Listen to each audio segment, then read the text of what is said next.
There's this guy that I really, really like, and he treats me right, and he's just so caring. But unfortunately, he's not saved. He's not a Christian. But there's no other guy that's treated me like this before. He's willing to go to church with me. He's willing to pray. He believes in praying. But he's just not godly. I don't know what to do. What's going on, everyone? Welcome back to my channel. For those of you who have subscribed to my channel, I want to say thank you. So in this video, as you can tell by the title, it's all about falling in love with someone or you liking someone just to find out that they're not a Christian, they're not saved.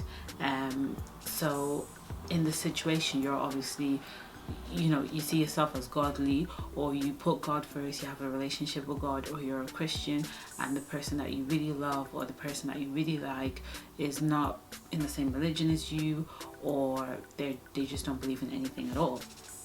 So the reason why I want to do this video is because some girls, this normally happens to girls or ladies instead of men.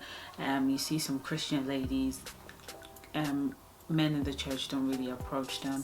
Christian men don't approach them. Me talking to you, I'm gonna be really honest with you, like, I don't get Christian men approaching me. That's just the truth. If to be honest, like, when they see what I do on YouTube or go through my Instagram, I don't know, I don't want to use the word scared, but I think they just don't like it.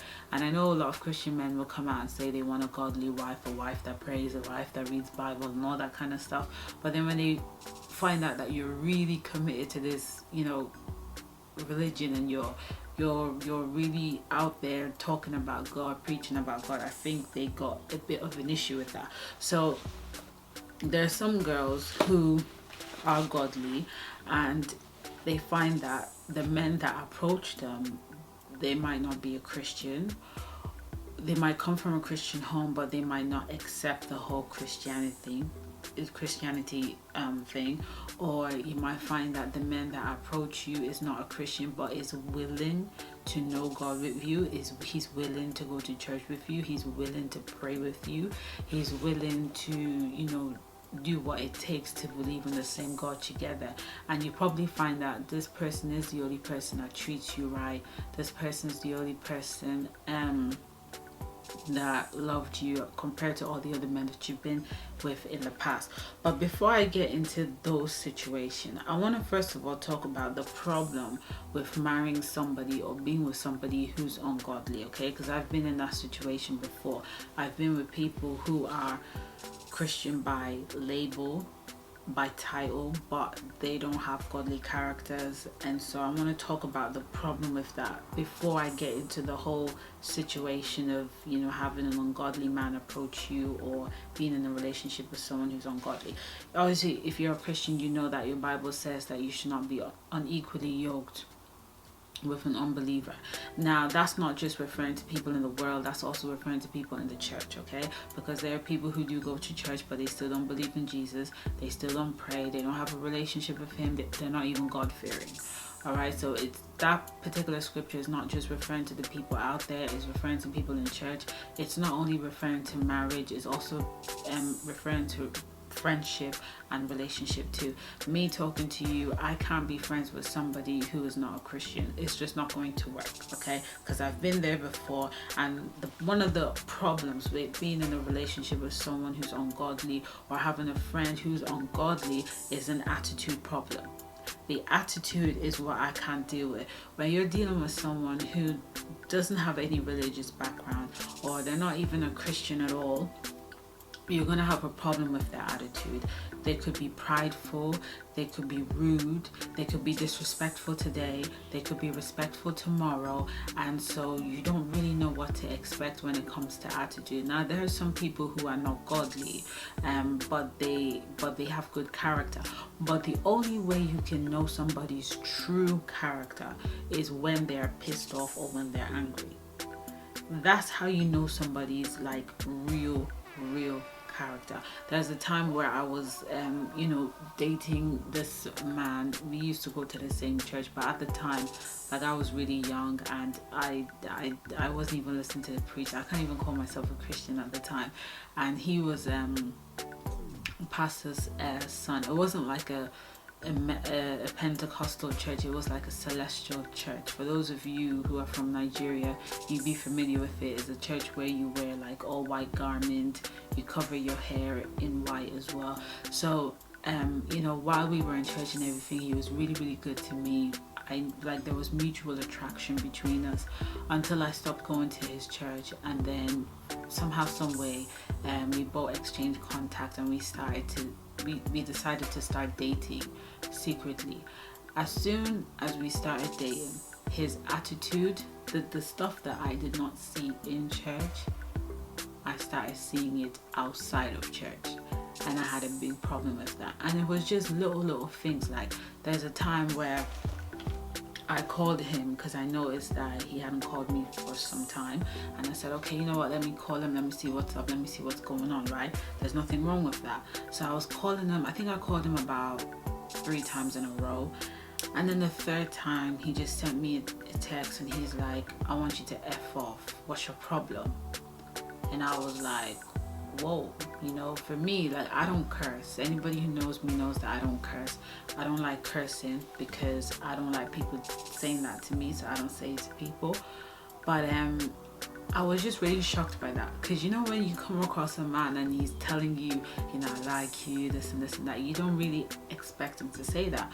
But when he's not saved, when he doesn't have godly characters, you need to expect that, because people who have a relationship with God, you train your mouth not to say bad things, because we know that you can curse yourself. You can be afflicted by yourself, by what you're saying with your own mouth.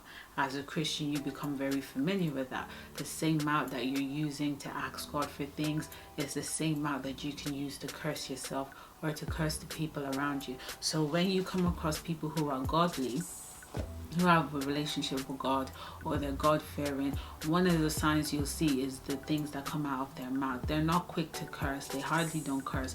If you piss them off, they're just quiet and they walk away. That's what I do. I just stay quiet and I walk away, because there's some people in this world, they can provoke you to say what you don't want to say, and you just have to deal with them. Sometimes they're family, sometimes they're close friends, sometimes they're people who you just have to work with and you just have to deal with them. So that's one of the problems with being with somebody who's ungodly. The second one is lack of discernment. Anyone who does not have a relationship with God is going to lack discernment. And the problem with someone who lacks discernment is that they will not be able to filter which advice is right or which advice is wrong, especially when it comes to marriage. Because when people are married, all of a sudden, people who are single, people who are divorced, people who are in a relationship, they feel like they all have a say in your marriage. They feel like they're all entitled to advise you, and you have to be able to discern which advice is right or wrong, or where is this advice coming from? Is it coming from bitterness? Is it coming from unforgiveness? Is it coming from jealousy? If you don't have a relationship with God, it's very hard to have this thing. I see people who are married and they don't really have discernment, and so when they have a problem in their marriage, they talk to their friends about it, which is wrong. Especially if your friend is single, is wrong, because when you have marital problems, you should be talking to somebody who's first of all married, not divorced, married, and second of all, they're married for a long period of time. Third, they need to be spiritually sound, okay, and they also need to be a Christian. If you want to get marital advice, that's who you should be getting it from. Someone who's wiser than you, someone who's more spiritual, someone who's a Christian, someone who's married for a long period of time. And so what I see is, especially with young couple, they have marital problem and then they tell their friends about it, and then their friends are like, well, if he's doing that for you, then you do that for him. If he's not buying you a gift this time around, then you don't buy him a gift next time. The advice they give you is eye for eye. And unfortunately, eye for eye does not work for any situation. If you want to change somebody, eye for eye is not going to work. If you're with someone and maybe that person, like the home that they're coming from, they don't buy Christmas gift within their family, okay? Because believe me, there's some homes they don't buy Christmas gift within themselves. And so if you are getting married to somebody like that, the chances are he might not buy you a gift, because where he's coming from, they don't really do that. You have to communicate it to him that, listen, I need you to buy me a gift. And let's say you didn't communicate that and he didn't get you one, and then you told your friends, oh, could you imagine, my husband didn't get me a gift, blah blah blah. Then your friends would be like, oh, if he didn't get it for you, then the next time when it's his birthday, don't get it for him too. That's not going to change him. Eye for eye is not going to change people. You have to communicate these things. You have to, if it's a wise person, the person would ask you, well, did you communicate? Did you ask him to get you something? Did you tell him that you're expecting something? Have you wondered why he didn't get you something? Maybe in his own home they don't do that. So these are the little things that a wise person would ask you. But if you tell a single person what's going on in your marriage, you are not far from getting a divorce, because they are not married to that person. They are not experienced in what you have got yourself into, so they can't really advise you. The advice that they would give you is either going to come from selfish gain, jealousy, or the fact that you're just friends with them. So you have to be very careful. That's the issue with marrying somebody who's ungodly. They lack discernment. The next one would be they lack spiritual discernment as well. Life is spiritual. There are people out there who are not a Christian, but they know that life is spiritual. There are people out there who like astrologers and all that kind of stuff, they know that life is spiritual. And when you're being attacked spiritually, or when you're having dreams of things that are going to happen, it's very hard for somebody who is not spiritual, who's not godly, to pray against that, because they don't understand the consequences of not tackling a spiritual situation. They don't understand the consequences of not obeying spiritual instructions. So these are just the three things. These are the issues of marrying somebody or being with somebody who's ungodly. Now, like I said in the beginning of the video, I said there are some girls who are Christians and Christian men don't approach them. I don't know why Christian men are not approaching you, but what I would say is sometimes it has to do with their destiny, okay? And there's some of you, you're destined to marry a pastor. Some of you are destined to marry an evangelist. Some of you are destined to marry a president. Some of you are destined to marry a prime minister. Some of you are destined to marry men in top places. Some of you are destined to marry men in a missionary, in professional jobs, this and that. Everybody's destiny is different. Your job is to ask God who he's got in store for you. Now, if it so happens that the person that he has in store for you is not yet saved, you have to make sure that that person is saved before you get married. They have to be saved before you get married. You have to make sure that you do not have sex with that person until your wedding day. Okay, God's rules still stand, because there is some of you, you might be destined to marry someone, and the person God has in store for you might not be saved yet. And this situation is not for everyone. Please, I just want to make that clear. This is not for every Christian girl. Do not use this video as an excuse to go out there to marry a worldly man. This what I'm saying is for those girls who are saved. They stand on their ground, on their religion. They are a Christian, wholeheartedly, and it just so happens that Christian men do not approach them, while there are certain men that approach them but they're not yet saved. Okay, the reason why I can talk about it is because I'm an example of that. Like I said before, I don't get Christian men approaching me. I just don't get it. If anything, I just get like a nod and that's about it. Like, I don't get them coming to me for a relationship or anything like that. I normally get like worldly men approaching me. But though, if it so happens that he's worldly, if he's the one that God has for you, he should be willing to serve God with you. And you have to make this clear from the very, very beginning. He has to be saved. There's no sex before marriage, and you have to talk about how the both of you are going to go to church together.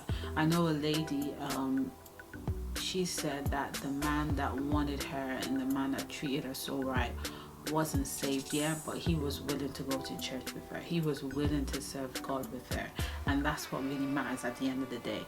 So if you're in that position, it's very important that you consult God about it and wait until God has confirmed it within your spirit that he is the one. And I'm going to give you an example. I'm going to back it up with scriptures for you. If you go to 1 Peter chapter 3 verse 1, I'm going to read it from the NIV version. It says, "Wives, in the same way submit yourselves to your own husbands, so that if any of them do not believe the word, they may be won over without words by the behavior of their wives." So there's another scripture as well. I'm going to look for that. It says that if the unsaved husband is married to a saved wife, because the wife is saved, then the husband is automatically saved as well. So this 1 Peter 3:1 is obviously trying to tell us that there are some of you who are going to be married to men who don't believe in the word. Okay, because if you, like I said before, he has to be saved before you get married, and even when you're saved, like he's not going to be on the same level as you spiritually. He has to grow, and it takes time to grow. So it's not everything you say spiritually that he's going to believe immediately, but the Bible is saying that by your actions he will believe them. Okay, because it says if any of them do not believe the word, they may be won over without words, without you not even saying anything, but by your behavior they'll be won over. By your behavior they'll believe what you say. And you know, men are all about action. So this is not for every girl. I'm not saying that you should be equally yoked with an unbeliever. Like I said, he has to be saved before you get married. He has to be willing to go to church with you before you get married. These are just for those few people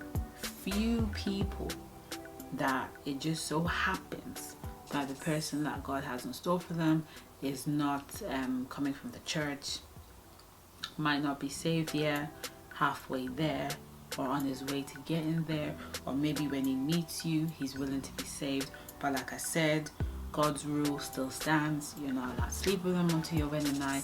It's not your job to drag him to church. He needs to be willing to go there with you. He needs to be willing to go there with you. I mean, look at Megan Good and Devon Franklin, right? Megan Good, well, Devon has been in the ministry for so many years, I think over 10 years before he met Megan.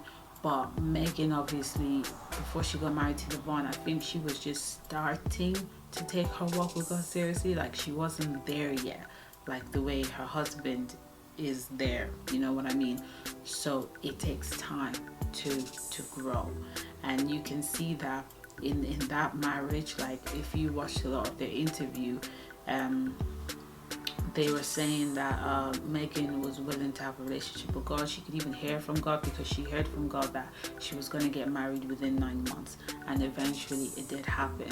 And you can see that, you know, she might not be perfect, you know, we're not all perfect, but we're all a work in progress. Okay, so that's just what I want to talk about in this video. I hope this video has helped some people out there, and don't forget to hit the like button. And if you have anything that you want to ask me, you can leave a comment, or you can follow me on Instagram and send me a message there. Until my next video, stay blessed and stay beautiful. Bye.